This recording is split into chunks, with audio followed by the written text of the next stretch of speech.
कृष्णा।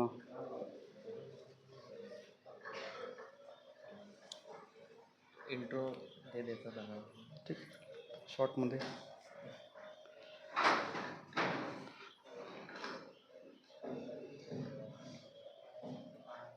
हरे कृष्णा। आज हमारे मंदिर में लेक्चर की सेवा के लिए अतिथि पधारे हैं श्रीमान बलभद्र कृष्ण प्रभु जी। कृपा बलभद्र कृपा प्रभु कृपदास. जी। तो हम इनका वैष्णव पद्धति से एक बार हरे कृष्णा महामंत्र बोलकर स्वागत करेंगे। हरे कृष्णा कृष्णा कृष्णा हरे हरे, हरे राम राम राम हरे हरे। प्रभु जी ने अपना इंट्रोडक्शन बहुत ही शॉर्टकट तरीके से देने के लिए कहा है, लेकिन हमारा जो सेंटर है वह रिमोट प्लेस में आता है, तो आप जैसे अतिथि आते हैं तो बहुत ही उपकृत करते हैं, इसलिए सबको समझना चाहिए कि हम किससे सुनने वाले हैं, इसलिए थोड़ा सा इंट्रोडक्शन में यहाँ देना चाहूंगा। श्रीमान बलभद्र कृपा प्रभु जी बी मैकेनिकल इंदौर से इन्होंने किया है 2004 में, और वहां पर प्रभु जी सेकेंड टॉपर थे।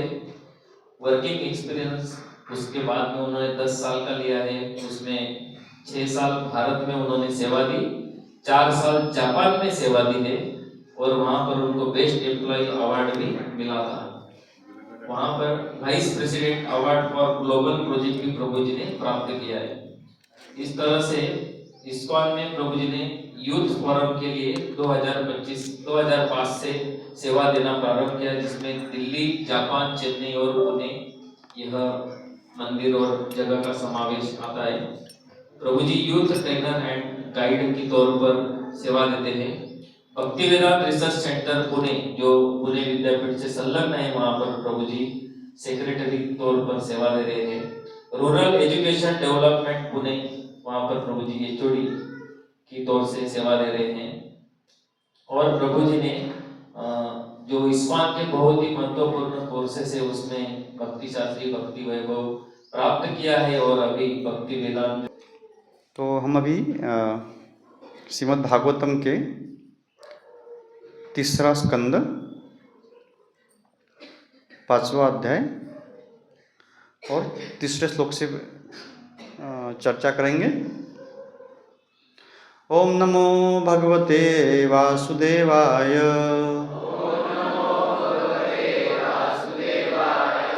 ओम नमो भगवते वासुदेवाय. ओम नमो भगवते वासुदेवाय.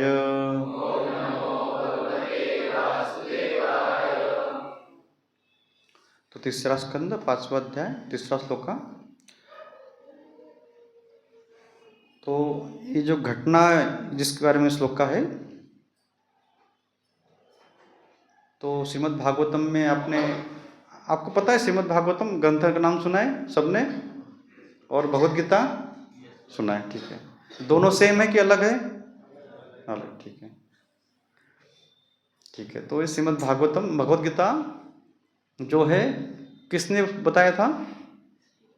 श्री कृष्ण ने. कहाँ पर? कौन से राज्य में? कौन से देश में? भारत देश. ठीक है. तो ये जो है, तो आप में से कुछ भक्त द्वारका गए हैं? द्वारका. तो जब सभी महाभारत का युद्ध हो गया, तो महाभारत के युद्ध के पहले ही विदुर जी तीर्थ यात्रा पे चले गए थे, क्योंकि दुर्योधन ने उनका अपमान किया था और तीर्थ यात्रा पे चले गए थे. और फिर महाभारत का युद्ध हुआ, उसके बाद में 5 पांडव बचे. फिर उसके बाद में यदुल कुल का नाश हुआ. तो भगवान अपने समाज में बैठे थे प्रभास क्षेत्र में, जो द्वारका के पास में आता है.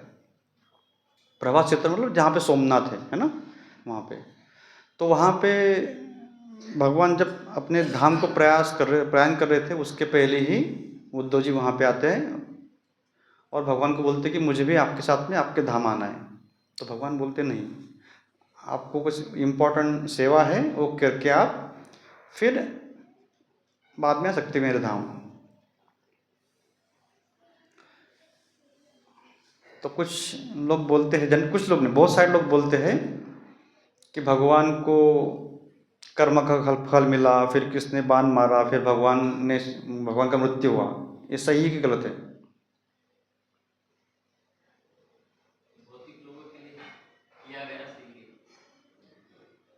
क्या क्या मानते हैं? हम्म, तो जो भगवान कालिया के ऊपर डांस कर रहे हैं, उनके पैर को कुछ नहीं हो रहा है। उसके बाद में जो भगवान, एक पर्वत आता है वहाँ पे, गिरनार पर्वत से इतना लंबा छलांग मार के द्वारका जा रहे, उनके पैर को कुछ नहीं हुआ। फिर एक बाण मारने से कुछ होगा? हाँ ठीक है, मैं पिछले हफ्ते अजमेर में था, मेरा पैर थोड़ा पाय मुरगडला, तर आता पण त्रास होतोय, पण मी जिवंत है ना? जर आप जो प्रवास क्षेत्र गए होंगे, तो जहाँ पे भगवान को बाहरी तौर पे जहाँ पे उनको बाण लगा, तो वहाँ पे आप में से कितने डिवोटी गए प्रभास क्षेत्र?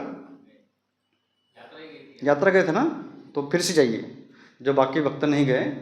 तो जैसे वहाँ पे है, भगवान ऐसे लेटे हुए, तो उधर लेफ्ट हैंड साइड में डावीकडे एक श्लोका लिहिला है कि भगवान ने जिन्होंने बाण मारा था उनको अपने धाम भेज दिया। अपने कोई मारेगा तो हम तो थोड़ी बोलेंगे भाई आप जाके मेरे महल में रहो। तो भगवान उनको बोले आप जाइए, आपका कार्य पूरा होगा, आप मेरे धाम जाइए। उसके बाद में भगवान वहाँ से फिर से सोमनाथ आते, फिर वहाँ पे जाके अपने धाम चले जाते हैं। एक बार हमारे मंदिर में, पुणे मंदिर में, एक मिनिस्टर की वाइफ आई थी, तो बोल रहे थे ये भगवान कैसे है, भाई भाई में झगड़ा लगाते हैं और गड़बड़ है भगवान का व्यक्तिमत्व। तो उस टाइम पे राधेश्याम प्रभु उनको बोलते हैं कि जो युद्ध हुआ भगवान की इच्छा से हुआ है, क्योंकि भगवान ही सब रचिता है, सब उनकी इच्छा से होता है। तो वहाँ पे एक श्लोक आता है, तथैव चान्यम नरलोक वीरा यह हावे कृष्ण मुखारविंदम नेत्रे पवन्ति नयनाभिरामम पार्थस्तपूतो पद्मापुरस्य। तथैव चान्यम नरलोक वीरा, जो महाभारत के सारे युद्ध में थे, कितने लोग थे महाभारत के युद्ध में? कितने कितने थे? 18 अक्षोणी। पांडव की तरफ 11, कौरव की तरफ 7, सही? मैं चेक करते रहूँगा। तो कौरव की तरफ थे 11 अक्षोणी, उसके अंदर नारायणी सेना भी थे भगवान की, और 7 अक्षोणी पांडव के साथ में थे। इतने 18 अक्षोणी को जब थे युद्ध में, तो जब सारे योद्धा जो युद्ध कर रहे थे, भगवान का दर्शन ले रहे थे, भगवान का दर्शन लेके एकदम मोहित हो रहे थे और स्तब्ध हो रहे थे। और उसी समय पे अर्जुन के जो बाण है, उनके जो पाप है उसको नष्ट कर रहे थे, और सीधे ये लोग कहाँ जा रहे थे? भगवान के धाम जा रहे थे, पद्मापुरस्य। तो ये श्लोका बताया राधेश्याम प्रभु को, और समझ गए भाई इसके पीछे भगवान का उद्देश्य है। तो फिर यादव का भगवान ने बोला कि आप मेरे अवतरण के पहले आप आए थे, तो मैं ही आपको वापस भेजूंगा। लोग बोलते कि भाई इनका कुंती नहीं सर, गांधारी का शाप लगा। तो भगवान बोलते हैं बाहर कुछ और कारण होते हैं, लेकिन भगवान का अपना कार्य होता है। तो भगवान किसी को माध्यम बनाते हैं। तो भगवान ने खुद यादव के बीच में युद्ध करा के उनको अपने अपने धाम भेज दिया, क्योंकि भगवान प्रकट होने के पहले ब्रह्मा जी गए थे, ब्रह्मा जी ने वरदान मांगा था आप आइए। तो भगवान ने बोला ब्रह्मा जी को कि आप है ना, मेरे जाने से पहले अलग अलग देवी देवता यादव कुल अलग अलग जगह पर जन्म लेंगे, फिर मैं अवतरित हूँगा। जैसे कोई वीआईपी आता है तो उसके पहले उसकी गाड़ी आ जाती है, एम्बुलेंस आ जाता है, सारे उस लोग मिनिस्टर आते हैं, सब स्टेज छोड़ देता है, उसके बाद में वो वीआईपी आता है। तो भगवान तो अपने हिसाब से सेट कर सकते सब, तो भगवान ने उनको अपने धाम पहुंचा दिया। फिर जब भगवान अपने धाम जा रहे थे, उसके पहले उद्धव जी को उन्होंने बहुत सारे उपदेश दिए। तो उद्धव गीता के रूप में आते हैं 11वें स्कंद में। तो उनके साथ में जब उद्धव जी को बता रहे थे, उनके साथ में मैत्री मुनि भी थे। तो जो उद्धव जी को बताया भगवान ने वो मैत्रेय मुनि ने सुना। फिर वहाँ से उद्धव जी चले कहाँ पे, बद्रिकाश्रम, क्योंकि वहाँ पे उन्होंने व्यासदेव को मिलना था। और जो मैत्रेय मुनि थे वो वहाँ से यात्रा करते करते हरिद्वार के पास आए।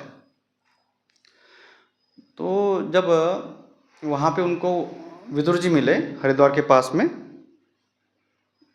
यात्रा करते करते, तो विदुर जी उद्धव जी से मिले। तो विदुर जी बड़े वही उम्र में, उनसे छोटे हैं उद्धव जी।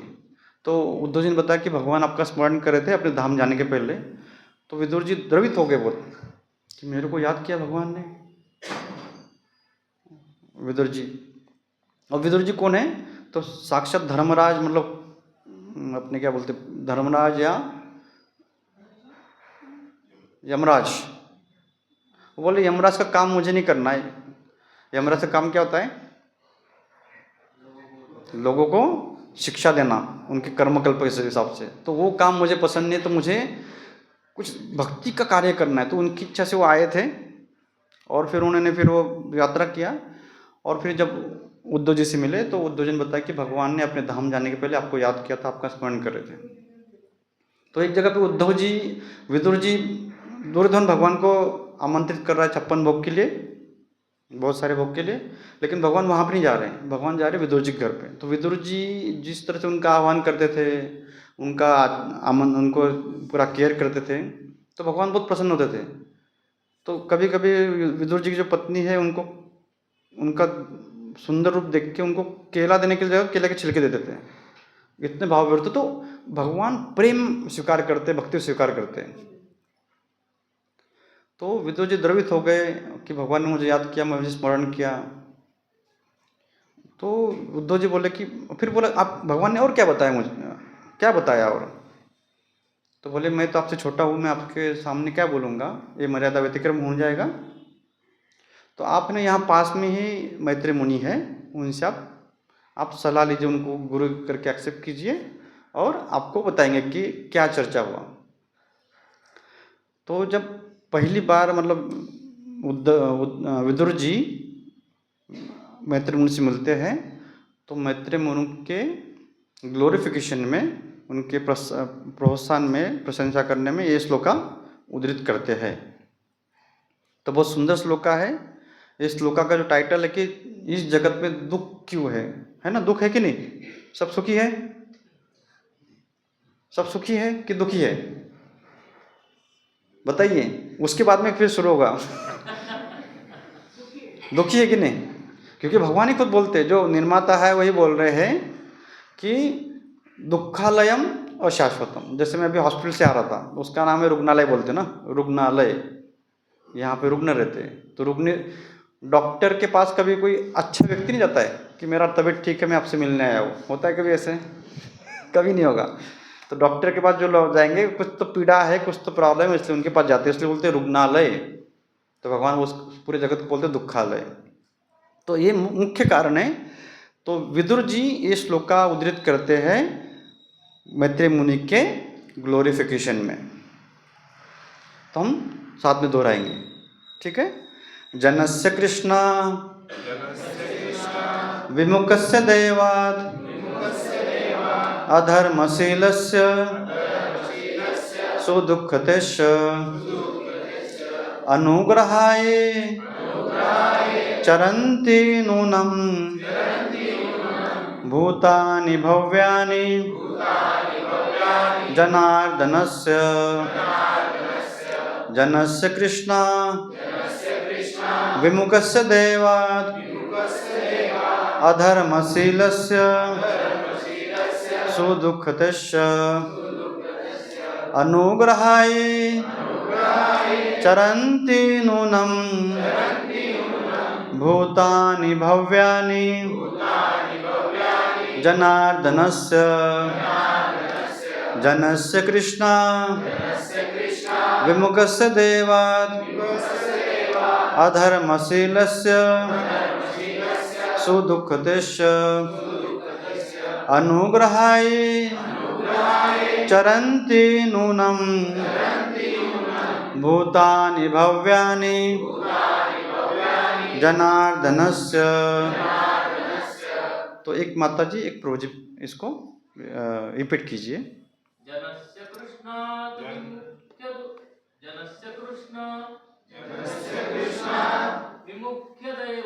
विमुखस्य देवात् अधर्मशीलस्य सुदुःखितस्य अनुग्रहाय चरन्ति नूनं भूतानि जनार्दनस्य। एक माता जी। जनस्य कृष्ण विमुखस्य देवात्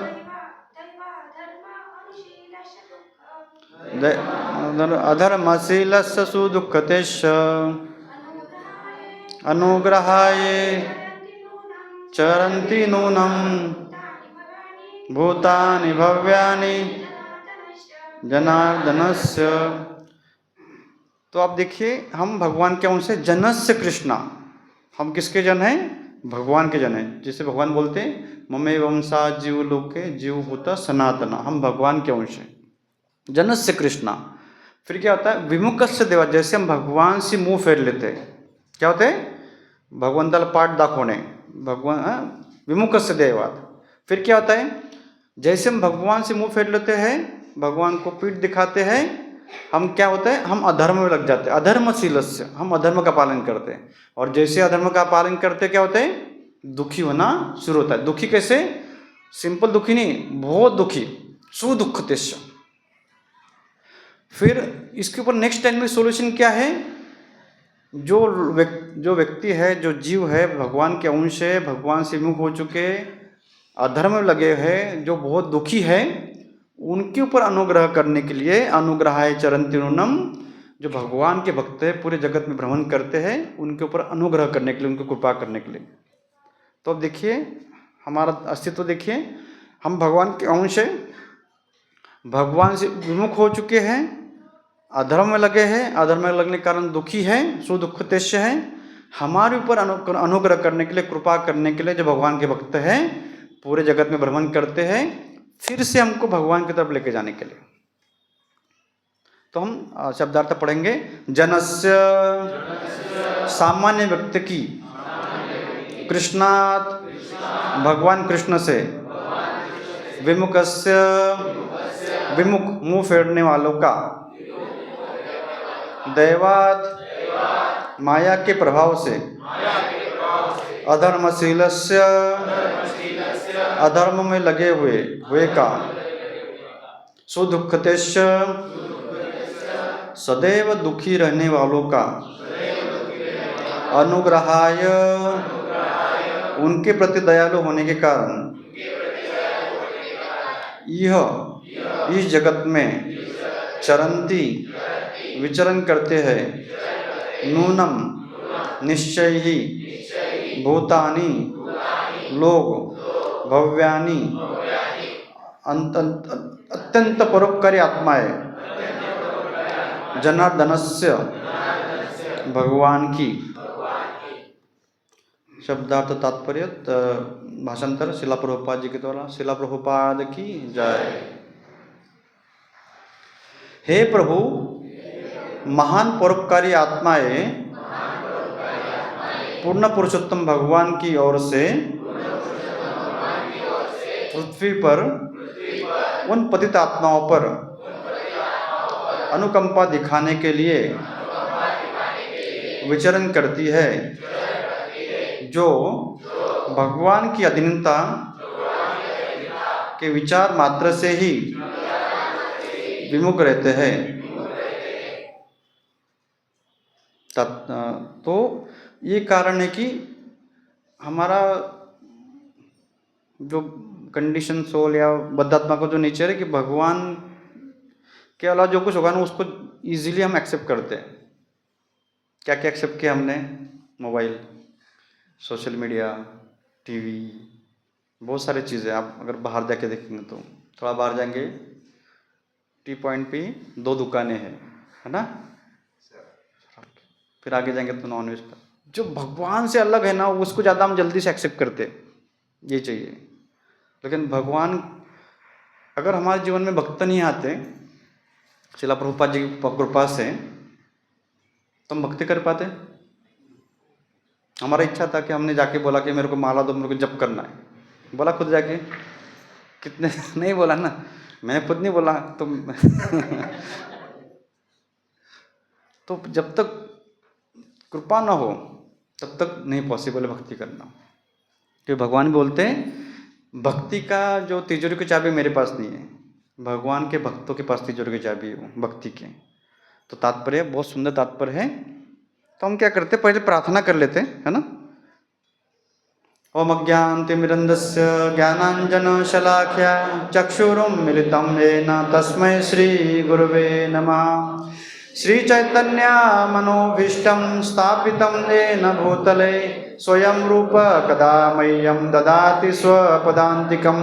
वन्देऽहं श्रीगुरो श्रीयुतापदकमलं श्रीगुरो वैष्णवांश श्रीरूपं सागरजातं सहगण रघुनाथान्वितं तं सजीवं साद्वैतं सावधूतं परिजनसहितं कृष्णचैतन्यदेवं राधा कृष्णपादान् सहगण ललिता श्रीविशाखान्वितं च। नमो विष्णुपदाय कृष्णप्रेष्ठाय भूतले श्रीमते भक्तिवेदान्तस्वामिति नामिने। नमस्ते सरस्वते देवे गौरवाणी प्रचारिणी निर्विशेष शून्यवादी पाश्चात्यदेशतारिणी। हे कृष्ण करुणा सिंधु दीनबंधु जगत्पते गोपेश गोपिकाकांत श्री राधाकांत नमस्तुते। तप्त कांचन गौरांगी राधे वृंदावनेश्वरी वृषभानुसुते देवी प्रणमामि हरिप्रिये। वाञ्छाकल्पतरुभ्यश्च कृपा सिन्धुभ्येव च पतितानां पावनेभ्यो वैष्णवेभ्यो नमो नमः। जय श्री कृष्ण चैतन्य प्रभु नित्यानंद श्री अद्वैत गदाधर श्रीवासदि गौरभक्तवृंद। हरे कृष्णा कृष्णा कृष्णा हरे हरे, हरे राम राम राम हरे हरे। हरे कृष्णा कृष्णा कृष्णा हरे हरे, हरे राम राम राम हरे हरे। हरे कृष्णा कृष्णा कृष्णा हरे हरे, हरे राम राम राम हरे हरे।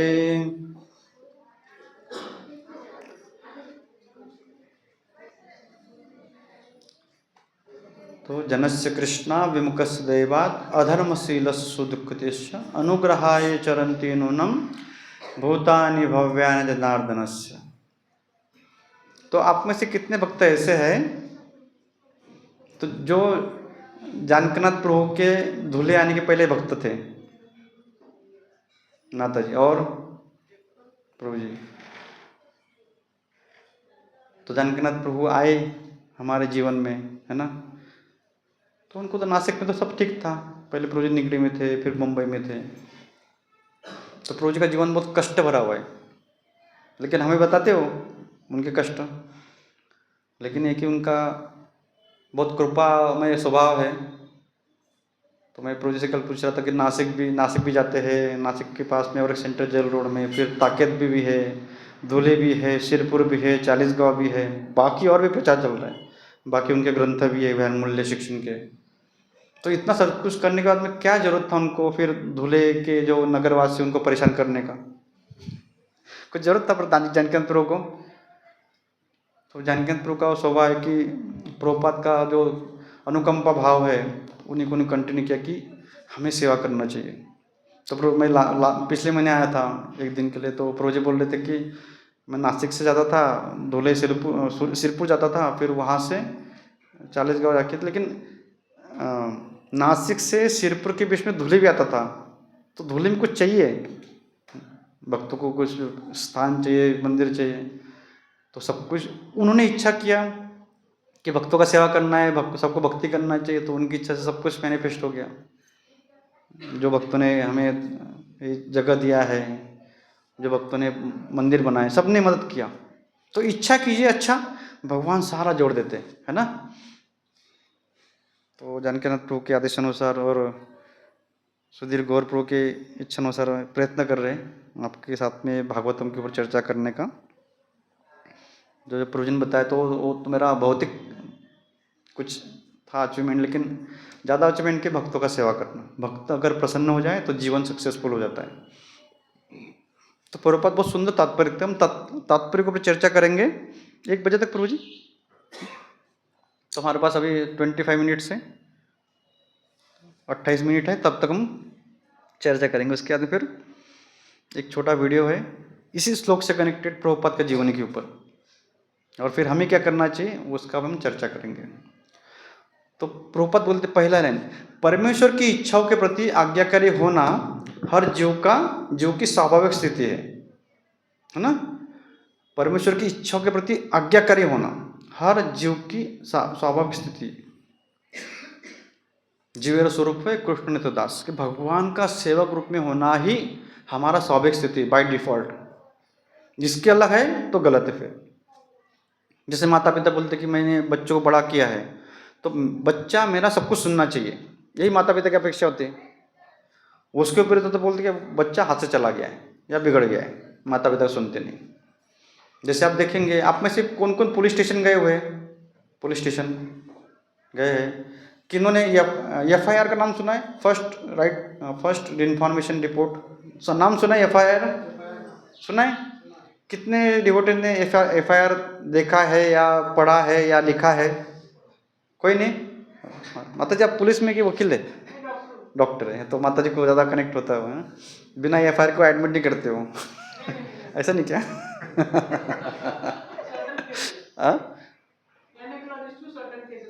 अच्छा अच्छा। तो FIR में जब नाम लिखते हैं, किसी ने कुछ गुनाह कर दिया है ना, गुनाह कर दिया तो क्या करते हैं?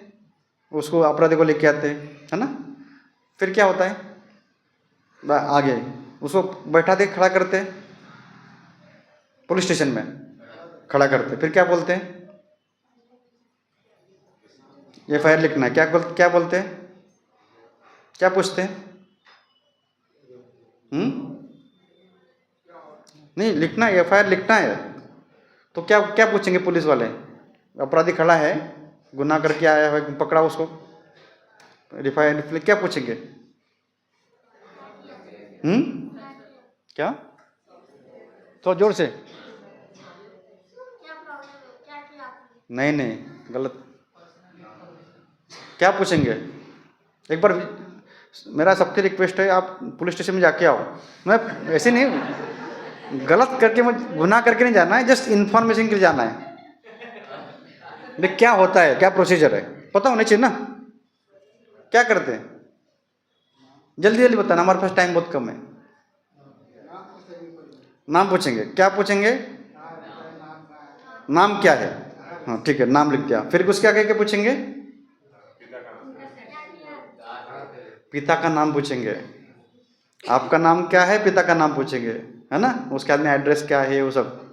तो पहले अपराधी का नाम आता है, फिर पिताजी का नाम आता है ना। ठीक है, दूसरा केस, अभी स्टूडेंट्स है तो सब समझ लो, एक स्टूडेंट का टॉपर आ गए, आपका अवार्ड सेरेमनी हो रहा है, तो कोई गेस्ट आए, मेन गेस्ट अवार्ड देने के लिए। वो क्या पूछेंगे आपसे? ऐसा पीठ पे हाथ रखते ना, आप नंबर 1 आए, टॉपर आए, क्या पूछेंगे? नाम क्या है। फिर क्या पूछेंगे? नहीं, आपका नाम क्या है पूछेंगे ना। फिर क्या पूछेंगे? आपके पिताजी का नाम है। दोनों कंडीशन में सेम है, FIR के टाइम पे भी और इसके में, है ना।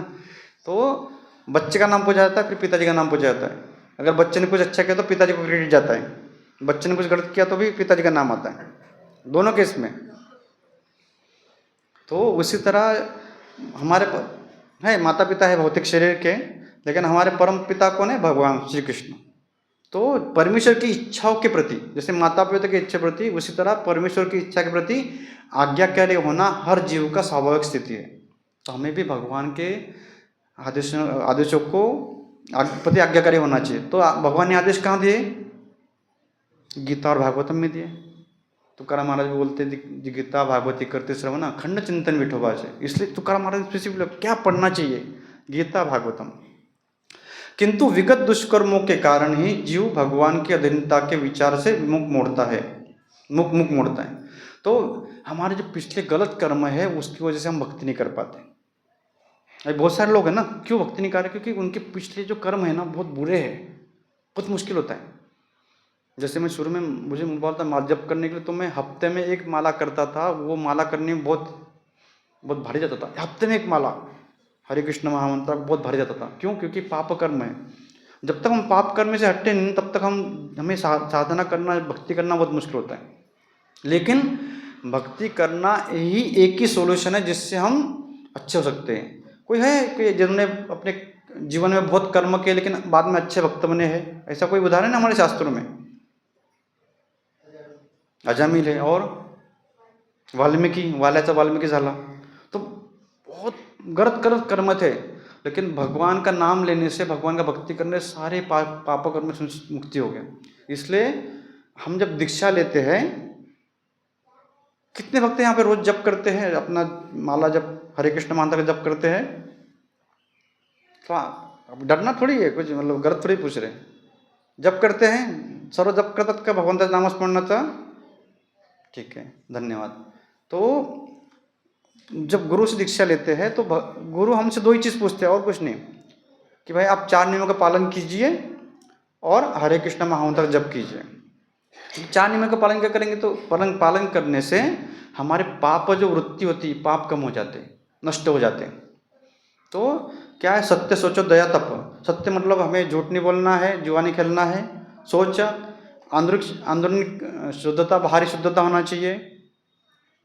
सत्य सोचो दया, हमें कोई भी मतलब दया का ये होता है कि भाई सबसे हाई जो बताया गीता में भगवान ने बताया कि हमारे शब्द से भी किसको हानि नहीं होनी चाहिए।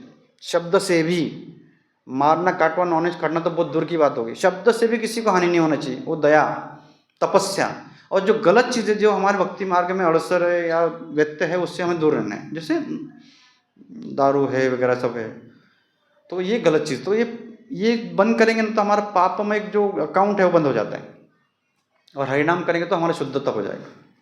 तो विगत दुष्कर्मों के कारण ही भगवान की अधीनता से हम विमुख हो जाते हैं। क्यों भक्ति नहीं कर पा रहे? क्योंकि पाप कर्म के कारण, और भौतिक संसार के सारे कष्टों को भोगता है। तो भगवान से विमुख है, अब गलत कर्म है तो भगवान से मुख फेर लेता है, उसी वजह से भौतिक संसार में कष्ट भोगता है। यही कारण है कि हमारे पिछले कर्म के कारण जो भी हो रहे हैं, तो हमें क्या करना, उसको जो कर्म के रिजल्ट आ रहे हैं उसको स्वीकार करना है, लेकिन भक्ति नहीं छोड़ना है। तभी जब भक्ति इसी तो प्रभुपाद अपने ग्रंथ में दो चीज़ों को, दो शब्द बहुत दोहराते हैं। एक तो है लॉर्डिंग ओवर मटेरियल नेचर, की भौतिक जो सृष्टि उसके ऊपर हमें प्रभाव करना है, उसको कंट्रोल करने का है ना। किसी को चाहते हैं कंट्रोल करने का, भाई ये स्थिति हमारे कंट्रोल में होना चाहिए, ये व्यक्ति कंट्रोल में होना चाहिए, देश कंट्रोल में होना चाहिए, नगर सेवक बनना चाहिए, कंट्रोल करना चाहते हैं, मेरे कंट्रोल में होना चाहिए। तो लॉर्डिंग ओवर मटेरियल नेचर, भौतिक प्रकृति पर सर्वस्व करना है, कंट्रोल करना। दूसरा होता है स्ट्रगल फॉर एग्जिस्टेंस, या खुद के जीवन के लिए संघर्ष करना। तो हम कंट्रोल बहुत कम करते हैं, लेकिन संघर्ष ज़्यादा करते हैं अपने जीवन के लिए, जीवन जीने के लिए संघर्ष करते हैं। चाहे कुछ भी है, संघर्ष है। सुबह उठने में संघर्ष है, स्कूल जाने में संघर्ष है, पढ़ाई करने में संघर्ष है, जॉब करने में संघर्ष है, सुबह उठ के किचन में जाने में संघर्ष है, हर चीज़ में संघर्ष है, पैसा कमाने में संघर्ष है। तो प्रभात बोलते हैं अगर हम इस जीवन का संघर्ष करते हुए अगर भगवान का नामस्मरण करेंगे ना, तो भगवान ज़्यादा प्रसन्न होंगे। फिर आगे बोलते हैं किसी को भगवान श्री कृष्ण की भक्ति में सेवा के अलावा कुछ भी नहीं करना होता है। तो भगवान का भक्ति करेंगे, सब कुछ अपने आप देंगे भगवान। जब माँ गर्भवती होती है तो हम गर्भ में हमारा कौन केयर करता है? डॉक्टर, कि बाहर से बहुत सारे इंजेक्शन दे देते, भाई ये सलाइन इसका, वो सलाइन उसका, यहाँ से उसको। नहीं, भगवान का अरेंजमेंट देखिए कितना, वो जीव पेट में रहता है, माँ के गर्भ में रहता है, वहाँ भी भगवान केयर करते हैं पूरी तरह से। और जो हाथी होता है उसका भी भगवान केयर करते हैं, जो अनाथ है उसका भी भगवान सबका भगवान केयर करते हैं, सबका। तो कठोपनिषद में बताते हैं नित्यो नित्यानाम चेतश्चेतनाम एक बहुनाम सब विदित कामा, की भगवान नित्य है, हम भी नित्य है। हम भी चेतन है, भगवान सुप्रीमली चेतन है। एक भवन हम, लेकिन सब में जो भगवान है अलग है, क्योंकि सबका जरूरतें पूरी करती है। अभी कोविड के सेकंड वेव में, कोरोना के सेकंड वेव में ऑक्सीजन का प्रॉब्लम आ गया था। कितना रुपये लग रहा था, 2000 रुपये सिलेंडर कितना लग रहा था। हमें तो फ्री में दे रहे भगवान, दे रहे कि नहीं पता चल रहा था, एक बार नाक दबा के देखिए तो पता चलेगा ऑक्सीजन का महत्व। ऑक्सीजन है लेकिन हम ले पा रहे कि नहीं। अगर हमने सिगरेट पी के, दारू पी के अपना ये खराब किया तो वो भी ऑक्सीजन लेने में प्रॉब्लम होता है, फिर मास्क लगाते हैं। तो भगवान तो दे रहे हैं ना, इतना अच्छा शुद्ध वातावरण है, सूर्य प्रकाश है, तो कौन दे रहा है? भगवान ही दे रहे हैं। भगवान ने अगर सूर्य का 1 डिग्री एंगल भी चेंज कर दिया तो कितना प्रॉब्लम होता है, उत्तरायण दक्षिणायन होता है ना। तो कौन कर रहा है ये? भगवान ही कर रहे हैं। आप जैसे ही आईसीयू में जाते हैं, आईसीयू का अब देखो, घर में है, खुद का घर है तो कोई हम किराया देने की जरूरत पड़ता है नहीं। जैसे हम होटल में जाएंगे तो 800-1000 रुपये किराया रहता है दिन का, एक रात का, वो भी 24 घंटे के अंदर चेकआउट करना है आपको। फिर अच्छा होटल में जाएंगे तो उसका किराया ज़्यादा है। फिर हम हॉस्पिटल में जाएंगे तो जनरल वार्ड का किराया कम है, आईसीयू का ज़्यादा है। तो बाहर पेमेंट करना पड़ता है सुविधा के लिए, लेकिन भगवान ने तो यहाँ पे सब सुविधा दे के रखी है। तो अगर ये पूरा शरीर अच्छा दिया है, हाथ पर सब चल रहे हैं, काम कर रहे हैं, सब कुछ चल रहा, तो भगवान की कृपा है कि नहीं। किसी को लकवा हो जाता है, उठा के देखो अपना ग्लास, वो भी उठता नहीं है। तो ये अगर शरीर सीख है, ठीक है, भगवान की कृपा से, तो इस शरीर को भगवान के सेवा में ही हमें यूज़ करना चाहिए। अभी हम कभी कभी साल में 2-3 प्रोग्राम लेते हैं मुख्य बधिर भक्तों के लिए।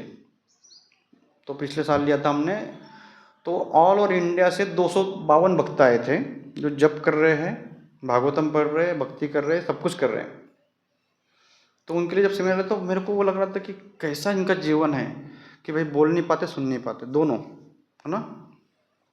लेकिन मैंने उसको पूछा तो बोले हमने ये स्वीकार किया कि जो भी हमारे कर्मों के कारण हुआ है हमने एक्सेप्ट किया है, लेकिन हमें इस जीवन का जो अभी मिला है उसको अच्छे से उपयोग करना है। जैसे हरे कृष्णा कृष्णा कृष्णा हरे हरे, ये होता है उनका साइन लैंग्वेज। फिर हरे राम राम राम हरे हरे, ये इस तरह से हरे कृष्णा महामंत्र बोलते हो। तो हमारा तो सब बोल सकते हैं, यहाँ पे सब सुन रहे हैं, कोई प्रॉब्लम नहीं। तो भगवद गीता में पूरी 17वां अध्याय 14 नंबर का श्लोका निकालेंगे। 17वां अध्याय 14 नंबर का श्लोका, मराठी की हिंदी भगवद गीता होगा तो उसमें कर सकते हैं। तो इस शरीर का यूज़ कहाँ पे करना है? भगवान ने दिया ना सब कुछ परफेक्ट, तो भगवान की सेवा में यूज़ करना है। तो इसलिए प्रभुपाद जी यहाँ पे बोल रहे हैं, किसी को भगवान श्री कृष्ण की भक्ति में सेवा के अलावा कुछ भी करना नहीं होता है। भगवान का भक्ति करेंगे तो भगवान सब कुछ देंगे। जब हम भक्ति नहीं कर रहे माँ के गर्भ के अंदर, फिर भी भगवान सप्लाई कर रहे हैं। चींटी है, हाथी है, सब कुछ तो भगवान सप्लाई कर रहे कि नहीं? सबका दिया है भगवान ने, सबका कोटा फिक्स किया है। तो भगवान ने तो भगवान का भक्ति करना चाहिए। फिर आगे बोलते हैं प्रभुपाद जी, अतएव भगवान के दिव्य प्रेमा भक्ति के अतिरिक्त कोई भी कार्य न्यूनाधिक परम इच्छा के विरुद्ध कार्य है। भगवान की भक्ति के अलावा कुछ करते ना तो ये पूर्ण तरह विरुद्ध है, गलत है। होता है कि एक जगह से हम सैलरी दे रहे हैं, उसके अंदर काम नहीं कर रहे, कोई और कर रहे हैं। जैसे एक कोविड टाइम पे आया था प्रॉब्लम, मूनलाइट वर्किंग। तो एक ही व्यक्ति दो जगह से काम कर रहा है, दोनों जगह से सैलरी ले रहा है, दोनों जगह से पीएफ आ रहा है। तो पीएफ अकाउंट में जाके देखा तो भाई इतना कैसे पीएफ आ रहा है इसका पकड़े गए। तो वो जीवात्मा का नेचर ही होता है कि गलत कार्य करना बाय डिफॉल्ट। तो बोल रहे कि भगवान के भक्ति का और कुछ कर रहे हैं तो वो परम इच्छा के, भगवान की इच्छा के विरुद्ध है। लेकिन भगवान कुछ बोलते हैं हमको, भक्ति नहीं करे तो भगवान अपने हृदय से चले गए, या हमारा नाक बंद कर दिया, ऐसा करते हैं भगवान, या हृदय बंद कर दिया, करते हैं। भगवान बोलते हैं भाई आपको स्वतंत्रता दिया है, आप उसका खुद उपयोग कीजिए। तो जो भी हमको स्वतंत्रता मिल रहा है, इतना अच्छा शरीर मिलने के बाद में, इतना अच्छा सब कुछ मिलने के बाद में, अच्छे माता पिता मिले, अच्छा एजुकेशन मिला, उसके बाद में अगर हम भगवान ने दिए हुए 24 घंटों का अगर सही से सदुपयोग नहीं कर रहे भगवान को प्रसन्न नहीं करने के लिए, भगवान का सेवा करने के लिए, तो गलत है। भगवान ने सबको स्वतंत्रता दिया है, लेकिन उसके हिसाब से हम अगर जो निर्णय लेंगे तो उस निर्णय का जिम्मेदारी हमारा रहेगा, है ना। भगवान को दोष नहीं देंगे कि मेरे साथ में क्यों होता है। तो वो 17वें अध्याय के 14वें श्लोक में बताते भगवान की शरीर का जो मेन कार्य है उसका उपयोग है भगवान की भक्ति करना, माता पिता की सेवा करना, गुरु का सेवा करना, ब्रह्मचर्य का पालन करना, इसको स्वच्छ रखना, ये शरीर का तपस्या है। तो भगवान ने, आप बोल नहीं सकते कि मुझे पता ही नहीं है, भगवान ने गीता भागवत में सब कुछ बता के रखा है। अगर हम नहीं पढ़ते तो फिर हमारा वो मूर्खता है। समस्त सकाम कर्म अनुभवगम्य दर्शन तथा योग भगवान की अधीनता भावना के निनादिक विरुद्ध है। कोई बोलते हाँ कर्म करेंगे फिर देखेंगे, मैं अपना कर्म करूंगा, लेकिन वो कर्म किसके लिए? कर्म को हमको कर्म योग बनाना है कि कर्म का जो श्रेय भगवान को देना है। शरीर भगवान ने दिया, सब कुछ अंदर दिया, सब कुछ वर्क काम कर रहे तो भगवान की कृपा से ना, तो इस शरीर को भगवान की सेवा में यूज करना है। अगर वो नहीं करते तो फिर वो विरुद्ध हो जाता। जैसे माता पिता बच्चों को बड़ा करते हैं, पढ़ाते लिखाते सब कुछ करते हैं, जॉब करता है, सब कुछ करता है, लेकिन पहला साल रहता है तो वो बोलते कि अभी मैं पैसे कमाने लगा, मुझे माता पिता की जरूरत नहीं है। सही है, अपेक्षा होता है कि पहला सैलरी माता पिता को दो। अगर वो नहीं करे तो फिर मतलब क्या है माता पिता का बड़ा करने का? तो फिर तो कृतज्ञ हो गए। तो मैंने अपना पहला सैलरी तिरुपति यात्रा के लिए किया था, माता पिता से पूछ के। और मेरे माता पिता ने बहुत कष्ट किया, बहुत देख रहा था बचपन से कि सिलाई काम कर रहे, खेती कर रहे हैं। तो फिर मैं जैसे भक्तों के कनेक्शन में आया तो मैंने देखा कि भाई माता पिता जा ही नहीं रहे कहीं पे, बस उनका सेवा करना, काम करना। तो जैसे भक्तों के मार्गदर्शन से मैं उनको अलग अलग धाम लेके गया, वृंदावन, मायापुर, जगन्नाथपुरी, द्वारका, तिरुपति। तो वो सेवा करना हमारा कर्तव्य है। लेकिन सेवा कैसे करना चाहिए माता पिता का? भगवान के आदेशानुसार। नहीं तो ऐसे नहीं कि भाई पहला सैलरी हो गया पार्टी करने जा रहे हैं वो नहीं है। हमारे मेरे वरिष्ठ हैं दिल्ली में, अजन्मा कृष्ण प्रभु, फिर केशव गौर हरि प्रभु, जयपता अपने गोपाल कृष्ण कुछ हमारे शिष्य। तो जो अजन्मा कृष्ण प्रभु थे, सब थे, तो वो अपने सैलरी का 70% पार्ट बेस की सेवा में यूज़ करते थे, योग की ट्रेनिंग में। तो ऐसे एग्जाम्पल मतलब सुनना बहुत मुश्किल होता है।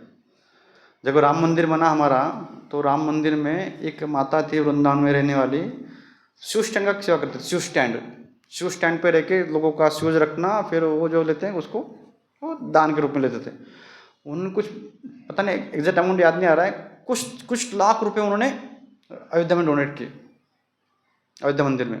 कुछ नहीं एक भिखारी थे, तो ये पावती काटने आते थे ना हमारे, भाई राम मंदिर के लिए आप दो कुछ दान।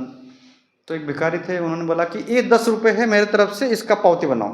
बोले ठीक है, बना दिया। बोले और एक 10 रुपये। बोले ये किसके लिए? बोले मेरे बेटे के लिए, मेरे बेटे की तरफ से। जब अभी डोनेशन देने जाते मंदिर में, तो मैंने देखा बहुत बार कि जो माता पिता आते तो अपने बच्चों को पैसे निकाल के देते, बच्चों को बोलते कि आप क्या चला लो, तो वो दान करने का पुण्य भी मिलेगा। धन के बारे में दो ही चीज़ होती है, एक तो नाश होगा, न तो दान करेंगे। उसका उपयोग कितना करेंगे? लाखों लोग हैं कि जो उनके अकाउंट में पैसे का वैसे रहते हैं। पुणे में इसी साल एक केस हुआ कि police, bank officer, bank manager और सॉफ्टवेयर इंजीनियर थे लड़की। तो बैंक मैनेजर ने डाटा निकाला कि भाई मेरे अकाउंट में, मेरे बैंक में कितने जो अकाउंट हैं अनऑपरेटेड है बहुत सारे सालों से, मतलब कुछ देवान घेवान नहीं झाले त्याच्यामध्ये। ऐसे अकाउंट का लिस्ट निकाला, सॉफ्टवेयर इंजीनियर से मिला, मोबाइल नंबर चेंज किया। जैसी पहला ट्रांजैक्शन करने जा रहे थे, भाई अनऑपरेटेड अकाउंट से किसी का अकाउंट डाल रहे थे, तब पकड़े गए। लड़की पकड़ी गई, सॉफ्टवेयर इंजीनियर, पुलिस भी पकड़ा गया और बैंक मैनेजर पकड़ा गया। तो अगर पास आपका धन है तो उसको भगवान के सेवा में यूज़ कर सकते हैं। तो मैं कृतज्ञ हूँ कि मंदिर को बहुत ज़रूरत है ना, किसके लिए? सेवा करने के लिए। तो आप में आप सबके प्रति कृतज्ञता, आप सब जानकीनाथ प्रभु का इतना मदद कर रहे हैं। और मैं पिछले 5-6 दिन से लेकर सारे भक्त सुधीर गौरव प्रभु के मार्गदर्शन में सेवा कर रहे हैं।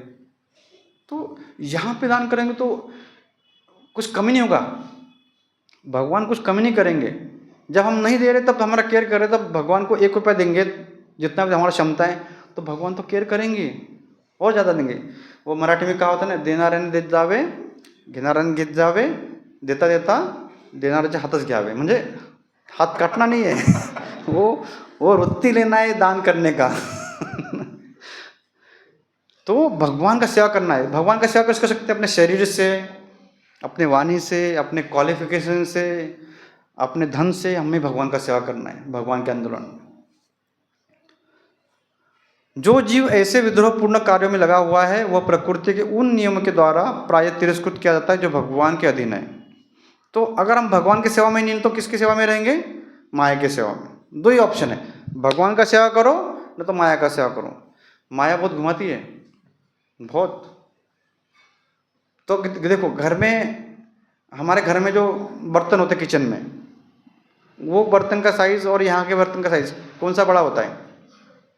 यहाँ का बड़ा है बर्तन का साइज़। कुछ हम अपने मंदिर में आएंगे तो हम में जो भी आते हैं उनको किचन जरूर दिखाता हूँ, बड़ा किचन। तो हम स्विमिंग करेंगे, ऐसे बड़े बड़े बर्तन है। हमारा शू स्टैंड का साइज़ बड़ा है कि मंदिर के शू स्टैंड का साइज़ बड़ा है? यहाँ का शू स्टैंड का बड़ा। तो प्रभुपाद जी बोलते हैं कि आप अपने संसार से भगवान के संसार में आइए। भगवान के संसार में रहने में फायदा है। बिना कुछ कोई भी प्रसाद मिल जाएगा, है ना, चिंता नहीं रहेगा। तो हमारा मतलब बहुत सारे मंदिर में प्रभुपाद की कृपा से ब्रेकफास्ट प्रसादम, लंच प्रसादम, डिनर प्रसादम फ्री में करने की जरूरत नहीं है। तो भगवान के संसार में आना है। अपने छोटे संसार से भगवान के संसार में आएंगे तभी हमारा फायदा ज़्यादा है। अगर आपके पास अंबानी जी आ गए, मुकेश अंबानी जी सामने आपके, तो आप क्या मांगेंगे उनसे? क्या मांगेंगे? एक जियो का रिचार्ज, एक मतलब लाइफ टाइम रिचार्ज, और क्या मांगेंगे? सबसे बेस्ट क्या है? अगर आप भगवान आपके, ठीक है, अंबानी जी का पहले एग्जांपल है, क्या मांगेंगे? मुकेश अंबानी जी आपके सामने खड़े हैं डायरेक्टली, आप क्या मांगना चाहेंगे? एक प्रभु जी, एक माता जी आंसर देंगे। क्या मांगना चाहिए मुकेश अंबानी जी से?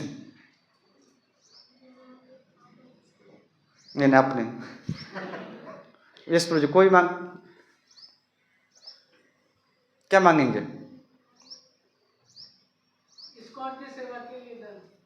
किधर है? कौन? अच्छा, नहीं, अभी 1 मिनट प्रभु। और क्या मांगना चाहिए? आप अपने व्यक्तिगत रूप में क्या मांगेंगे? खुद के लिए क्या मांगेंगे? बिजनेस में पार्टनर, है ना, बढ़िया, सही, मतलब सही बताए, सही बताया। अब माता जी की तरफ से क्या मांगेंगे आप? कला सीखने में वो ऐसे थोड़ी दे देंगे।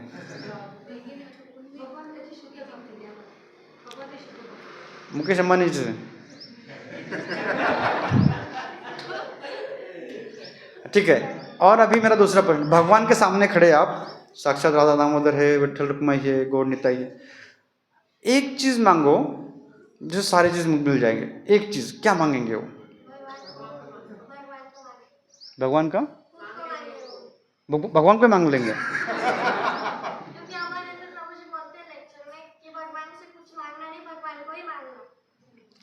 ठीक है, भगवान को मांगेंगे, फिर क्या आपके घर पे आ गए, फिर उनका क्या करेंगे? सेवा कर पाएंगे? हाँ। फिर क्या मांगेंगे प्रभु जी भगवान से? क्या मांगना चाहिए? प्रेम। प्रेम ऐसे मिल जाएगा। अभी जनरल बोलते हैं ना, आई लव यू, तो मिल जाता है ऐसे। क्या मांगेंगे? एक चीज, एक शब्द है, वो मांगने से सारा चीज मिल जाता है।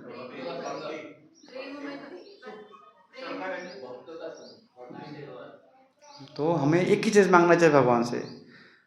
अगर हम मुकेश अंबानी के सामने खड़े हैं तो बोले कि आप अपना सेवा दे दो। उनकी जो सेवक है, पर्सनल सर्वेंट है वहाँ पे एंटीला में, उनका सैलरी ज़्यादा है उनके कंपनी के लोगों से, और उनके बच्चों को सब केयर करते हैं मुकेश अंबानी जी। तो भगवान के सामने खड़े तो हमें एक ही चीज़ मांगना चाहिए कि हमें आपकी सेवा में लगाइए।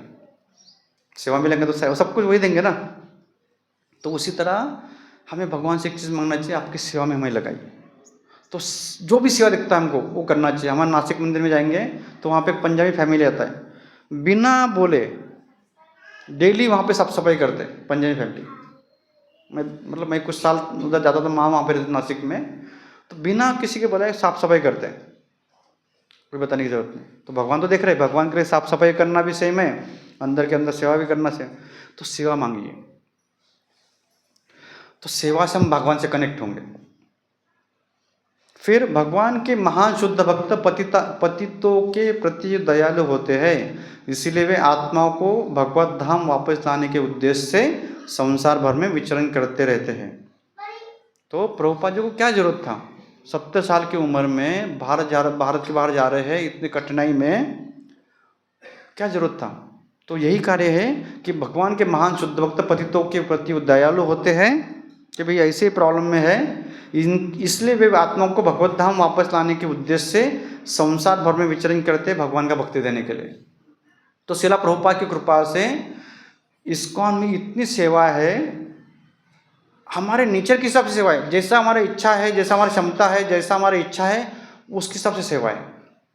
ड्रेस बनाने की सेवा है, फूल बनाने की सेवा है, मंदिर बनाने का सेवा है, ग्रंथ वितरण का सेवा है, प्रसाद वितरण का सेवा है, प्रचार करने का सेवा है, वेबसाइट बनाने की सेवा है। सेवा का कोई लिमिट नहीं है, अनलिमिटेड सेवा प्रभुपाद देख रहे हैं। लेकिन सेवा से हम क्या होंगे, भगवान से कनेक्ट होंगे। ऐसे शुद्ध भक्त, तो प्रभुपाद जी से एक बार पूछा गया उनके भक्तों ने, उनके शिष्यों ने, कि प्रभुपाद जी हम प्रगति कैसे कर रहे हैं, हम तो विदेशी है, कोई हमारे पात्रता नहीं, बचपन से राधा कृष्ण कुछ नाम सुना नहीं, प्रगति कैसे कर रहे हैं। तो प्रभुपाद जी ने बोला, आप मेरे आदेशों का पालन कर रहे हैं और मुझे मदद कर रहे हैं मेरे गुरु महाराज की सेवा में, तो इसीलिए आप प्रगति कर पाए, क्योंकि कृपा वहां से आ रहा है ना। ऐसे शुद्ध भगवत भक्त पतितात्माओं का उद्धार करने के लिए उनके पास ईश्वर का संदेश लेकर जाते हैं। अतएव सामान्य व्यक्ति को जो भगवान के बहिरंगा शक्ति के प्रभाव से मोहग्रस्त हुआ रहता है, उनकी संगति का लाभ उठाना चाहिए। तो हमें क्या करना चाहिए, भगवान के भक्तों का संग का लाभ उठाना चाहिए। तो उनके भगवान के भक्तों के संग से ही हमारी भक्ति में प्रगति होगा। हमारा प्रगति करने का इच्छा, लेकिन भगवान के भक्त बोलते भाई आप ये चीज़ें कीजिए, आप 4 नियम का पालन कीजिए, भगवान का भक्ति कीजिए, नाम जप कीजिए, भगवान प्रभुपाद ग्रंथों का अध्ययन कीजिए, तभी तो कुछ प्रगति होगा। अगर हम स्कूल जाए, वहाँ पे बैठ रहे और वापस आ रहे पर बिना पढ़ाई कर, तो कुछ ज्ञान अर्जन नहीं होगा। तो हमें भक्तों का संग का फायदा उठाना चाहिए। तो तुकाराम महाराज कहते हैं कि भक्त येती घरा तोजी दिवाळी दसरा, साधु संत येती घरा तोजी दिवाळी दसरा। तो हमें वो सेलिब्रेट करना चाहिए। भक्त आता है, मिलता है, तो उनसे सुनना चाहिए। आप अगर मंदिर के बाहर जाएंगे, भक्तों के संग के बाहर जाएंगे, तो कोई भी हमें भगवान के बारे में नहीं बताएगा, नहीं भगवान के नाम नहीं बताएगा, कोई बोलता ही नहीं है। तो भक्तों के संग में वो फायदा है। अभी हमारे शास्त्र पद्धति में 16 संस्कार होते हैं, कितने 40 होते हैं, 40 में 16 प्रोमिनेंट होते हैं। तो 16 में से पहला गर्भदान संस्कार, फिर जातकर्म संस्कार वगैरह ऐसे होते हैं, नामकरण संस्कार, अन्नप्राशन संस्कार, विद्यारंभ संस्कार होते हैं। तो 15 नंबर का संस्कार होता है विवाह संस्कार, और 16 नंबर का अंतिम संस्कार। विवाह संस्कार के बाद में डायरेक्ट अंतिम संस्कार ही है। तो जो संस्कार लिए है उसके बाद में डायरेक्ट अंतिम संस्कार रहता है। विवाह संस्कार के बाद में जीना कैसे हो सीखना है पहले। तो अंतिम संस्कार जब जाते, आप गए होंगे है ना, किसी के अंतिम संस्कार में गए होंगे आप, तो क्या बोलते हैं, राम नाम सत्य बोलते कि नहीं बोलते हैं। अभी वो बोलना भी कम हो गया है। एम्बुलेंस आएगा, उधर रखेंगे, सीधा उधर पहुंचाएंगे। अभी इलेक्ट्रिकल फर्नेस आ गया, तो उधर कोई जाता भी नहीं, संस्कार भी नहीं करते भी। तो वहाँ पे बोलते हैं राम नाम सत्य है ना। अभी वो भी बोलना छोड़ दिया है, क्योंकि मैं बहुत बार जाता हूँ, कोई बुलाते हैं सेवा के रूप में। तो राम नाम सत्य किसके लिए बोलते हैं, किसको उद्देश्य करके बोलते हैं? और किसके लिए बोलते हैं, पता है ना आपको किसके लिए बोलते हैं? तो राम नाम सत्य भाई, आपने जो पूरा जीवन जिया है, तो वो तो असत्य है, क्योंकि इस शरीर के लिए जो भी कमाएंगे आप, कपड़ा ये सब, जब वो तो जैसे शिक्षा है, पैसा है, जो भी है, यदि इसी शरीर से आत्मा चला जाता है, सब यही रह जाता है। और उसके ऊपर बाकी लोग झगड़ा करते हैं, फिर प्रॉपर्टी बैलेंस ये वो सब, घर में झगड़ा होता है। लेकिन करना क्या है, कहाँ पे हमने इन्वेस्ट करना है, कहाँ पे निवेश करना है, तो भगवान के भक्ति में करना है। राम नाम ही सत्य है, भगवान से का नाम सत्य, तो वहाँ पे इन्वेस्ट करना चाहिए। और वो नहीं करेंगे तो फिर फायदा क्या है। तो बहुत जरूरी है। तो भगवान के भक्तों में यही बताएं कि भाई भगवान का नाम जप करना है, अध्ययन करना, ग्रंथों का सेवा करना है।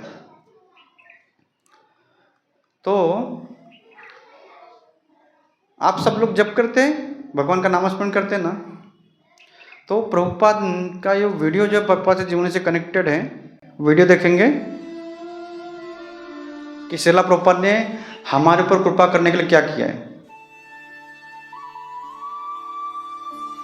वृंदावन ब्रह्मांड का सबसे अतुलनीय दिव्य स्थान, जहां 5000 वर्ष पूर्व भगवान श्री कृष्ण ने अपनी दिव्य लीलाओं को संपन्न किया था।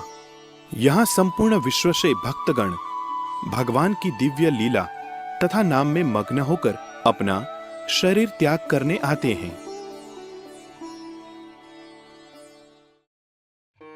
परंतु वहां एक 70 वर्षीय वृद्ध सन्यासी अमेरिका जाने की तैयारी कर रहे हैं। ये 70 वर्षीय वृद्ध सन्यासी एक मालवाहक जहाज में अमेरिका के लिए निकल पड़े हैं। वे कोई पर्यटक के रूप में नहीं, अपितु संपूर्ण विश्व में एक आध्यात्मिक व सांस्कृतिक क्रांति लाने की उमंग लेकर चल पड़े हैं।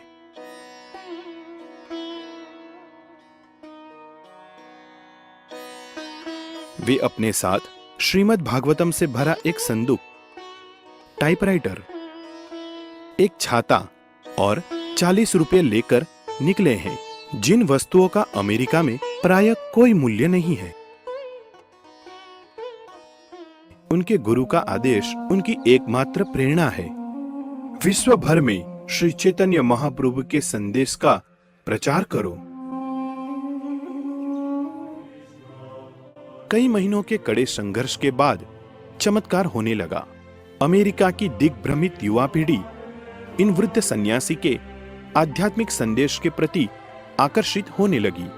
ये हिप्पी युवा पीढ़ी अब हैप्पी बन रही थी।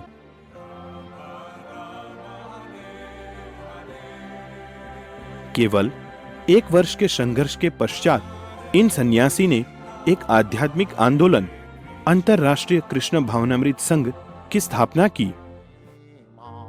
वे 12 वर्षों में संपूर्ण पृथ्वी का 14 बार भ्रमण करते हुए लगभग सभी प्रमुख देशों में अपने संस्था के केंद्र स्थापित करते हैं।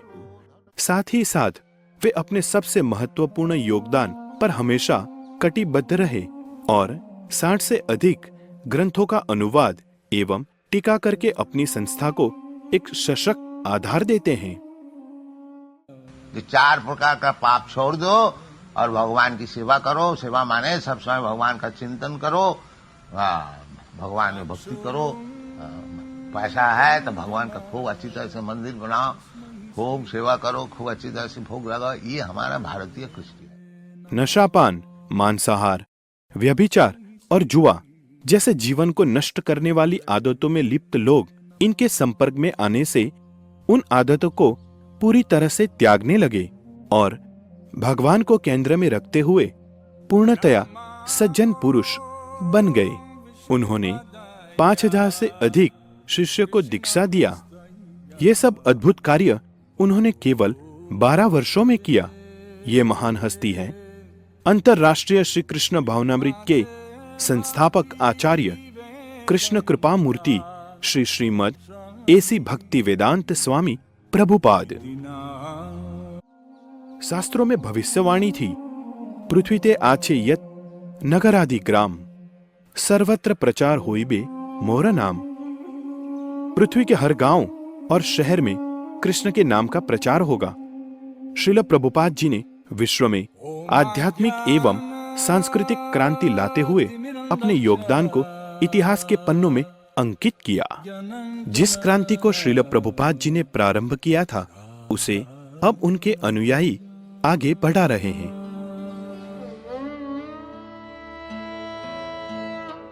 वर्तमान समय में भारतीय लोग अपनी महान संस्कृति को भूलकर पाश्चात्य देशों को अनुकरण कर रहे हैं, परंतु इस्कॉन संस्था विश्व भर में भारतीय संस्कृति का प्रचार प्रसार कर रही है। श्रील प्रभुपाद की कृपा एवं मार्गदर्शन से उनके विश्वस्त अनुयायी उनका आंदोलन आगे बढ़ा रहे हैं। वैष्णव जनरेशन ये टूटने वाला नहीं है।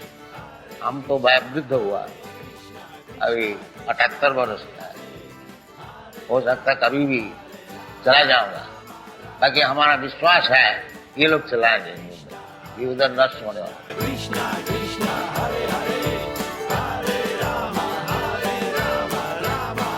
प्रभुपाद ने 12 वर्षों में 100 से अधिक राधा कृष्ण के मंदिरों की स्थापना की।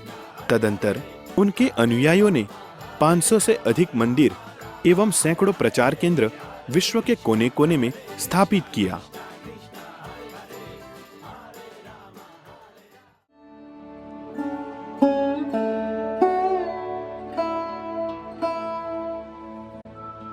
श्रील प्रभुपाद ने वैदिक शास्त्रों को भावुक रूप में प्रस्तुत न कर एक वैज्ञानिक रूप से प्रस्तुत किया। अनेक वैज्ञानिक उनसे आकर्षित होकर उनके शिष्य बने।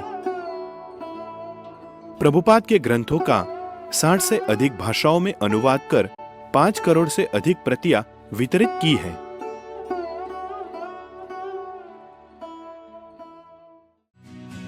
वैदिक शास्त्रों में अंकित ब्रह्मांड के निर्माण की एक विशाल प्रदर्शनी मायापुर में बन रही है। ये विश्व की सबसे बड़ी वैदिक प्रदर्शनी टेम्पल ऑफ वैदिक प्लैनेटोरियम के नाम से जानी जाएगी।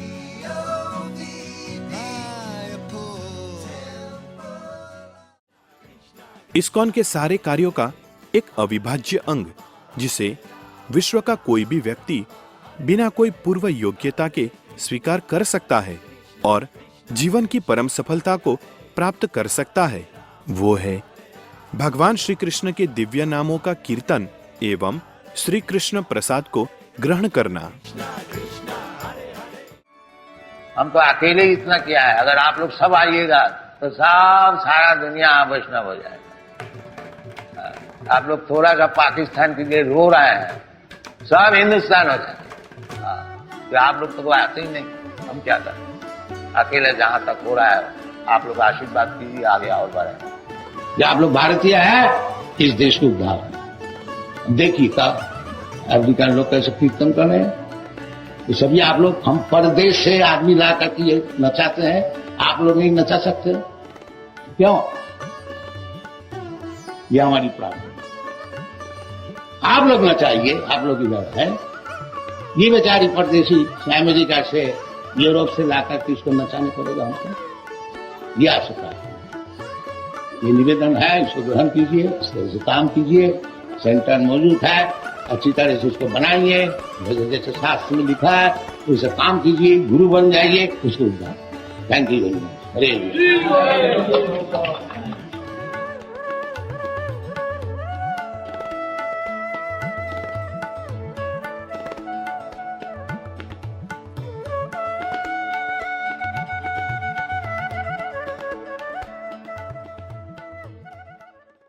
कुछ तो कर सकते हैं। तो आप में से सब जब करते हैं, हरिनाम करते, सब माला करते हैं ना, तो सबसे पहले जन्म सार्थक करना है अपना अच्छा भक्ति करके, फिर हमारे एग्जाम्पल से दूसरे लोगों को प्रेरणा देना है अच्छा भक्ति करने के लिए। तो मैं आपसे विनती करूंगा, आप अभी जानकीनाथ प्रभु आएंगे तो उनके साथ मीटिंग लीजिए कि बहुत ज़रूरी है प्रचार करना। हम अगर दूसरों को सही रास्ता दिखाएंगे तो फिर लोग गलत रास्ते पे जाएंगे। तो मैं सबसे विनती करूंगा कि आप जितना भी जप करें अपना जप बढ़ाइए। ये मत वेट कीजिए कि हमारे अंतिम संस्कार में कोई आएगा और हमारे लिए हरे कृष्णा बोलेगा, राम नाम सत्य बोलेगा, कोई गारंटी नहीं है। तो मृत्यु कब आएगा कुछ पता नहीं है, उसके पहले अच्छे से अपना साधना कीजिए, नंबर 1। बाद में आप घर पे सब भगवान को नैवेद्य दिखाते, नैवेद्य सब दिखाते हैं, भगवान को रोज़ घर पे नैवेद्य दिखाइए, रोज़ बिना बोले। फिर छोटे छोटे ग्रुप बना के, जैसे स्टूडेंट्स है ना, अपना ग्रुप बना दे, रोज़ कम से कम हमें 15 मिनट तो प्रभुपाद के ग्रंथों का अध्ययन करना है, छोटे ग्रुप बना के। अभी हम जो करते हैं तो हमारा ऑनलाइन भी होता है, कुछ भक्त बाहर है तो ऑनलाइन करते हैं, लेकिन आप दूल्हे के अंदर ही है तो छोटा ग्रुप बनाओ, रोज 15 मिनट तो हमें प्रभात के ग्रंथों का अध्ययन करना बिना भूले। तो नाम जप हो गया, प्रभात ग्रंथों का अध्ययन कर लिया, फिर सेवा भी करना है। तो जो हमारे जो दोस्त है, मित्र है, देखो संडे के दिन तो वो सोते रहेंगे, तो वो बैठ उनको मंदिर में लेके आइए, उनको एक एक्सपीरियंस दीजिए, तो उनको आमंत्रित कर सकते हैं, मुझसे होते हैं मिलने के लिए, वो कीजिए। और फिर आप में से कितने भक्त ग्रंथ वितरण करते हैं, पुस्तक वितरण, ग्रंथ वितरण करते हैं, करते कि नहीं? अभी पूरा महीना ग्रंथ वितरण का चल रहा है। तो प्रभुपाद ने इस्कॉन बनाया 2 आदेशों के ऊपर, पहला है प्रचार करना और दूसरा है ग्रंथ वितरण करना।